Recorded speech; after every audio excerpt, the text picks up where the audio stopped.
एक बादशाह था। उसके महल की चार दीवारी में ही वजीर और एक परिंदे का आवास था। वजीर और परिंदे के एक एक लड़का था। दोनों लड़के आपस में पक्के दोस्त थे। दोनों हम उम्र थे और एक ही कक्षा में साथ साथ पढ़ते थे। दोनों खेलते भी साथ में थे। एक दूसरे के घर आना जाना खूब था। परिंदे का लड़का वजीर को चाचा कहता था और जो भी काम वजीर कराता था कर देता था। बादशाह की कोई संतान नहीं थी। वह परिंदे के लड़के को बहुत प्यार करता था। बादशाह इतना प्यार करता था कि लड़के के लिए महल और दरबार के दरवाजे खुले रहते थे। लेकिन वजीर को यह बिल्कुल पसंद नहीं था कि बादशाह परिंदे के लड़के से प्यार करे। वह चाहता था कि बादशाह उसके बेटे को प्यार करे और गोद भी ले ले, जिससे बादशाह के मरने के बाद उसका लड़का बादशाह बने। वजीर जो चाहता था उसकी ठीक उल्टा होता था। बादशाह परिंदे के लड़के को और अधिक प्यार करता गया। वजीर के लड़के से बादशाह का लगाव पहले से ही नहीं था, इसलिए वजीर परिंदे और उसके लड़के से मन ही मन चलने लगा। ऐसा रास्ता खोजता रहा जिससे उसका मन चाहा हो जाए। जब कोई बात नहीं बनती नजर आई तो उसने सोचा कि कुछ ऐसा किया जाए जिससे न रहे बांस न बजे बांसुरी। एक दिन वजीर ने परिंदे के लड़के को घर बुलाया। घर आने पर वजीर ने उसे एक रुमाल और पैसे देकर गोश्त लाने के लिए कहा। वजीर ने बताया कि गोश्त बाजार के किस दुकान से लाना है। लड़के ने रुमाल लिया, पैसे संभाले और चल दिया। रास्ते में कुछ लड़के गुल्ली डंडा खेल रहे थे।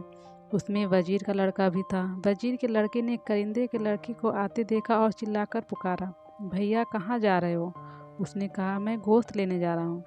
वजीर के लड़के ने कहा कि गोश्त मैं ले आऊँगा, तू मेरी दांव उतार दे।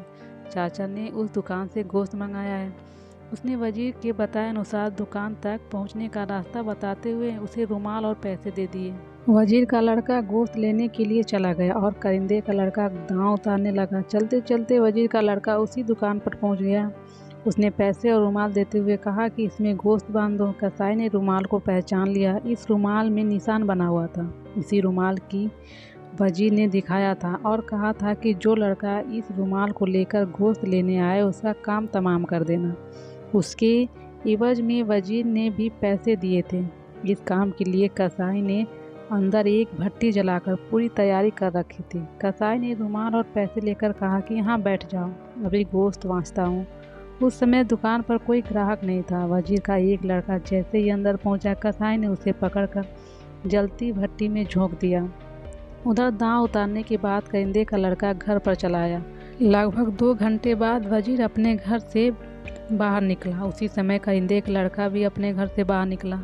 महल की चार दीवारी में ही दोनों का आमना सामना हो गया। वजीर पूछता, उससे पहले ही परिंदे के लड़के ने कहा, चाचा भैया गोश्त ले आया। इतने सुनते ही जैसे वजीर को सांप ने डस लिया। फिर परिंदे का लड़का बोला, चाचा रास्ते में भैया मिल गया था। उसने मुझसे पूछा कि कहाँ जा रहे हो? मैंने कहा कि चाचा ने गोश्त मंगाया है, लेने जा रहा हूँ। उसने मुझसे ज़बरदस्ती रुमाल और पैसे दे दिए और बोला कि तू मेरा दांव उतार दे, मैं गोश्त लेकर आ रहा हूँ। मैंने दुकान का रास्ता बता दिया था। वजीर की आंखों के सामने अंधेरा सा छा गया और वापस आकर बैठ गया। वजीर बड़बड़ा रहा था, जो कुआं खोदता है वही गिरता है। मैंने दूसरे के लिए कुआं खोदा था और मैं खुद अपने खोदे हुए कुएं में गिर गया हूँ।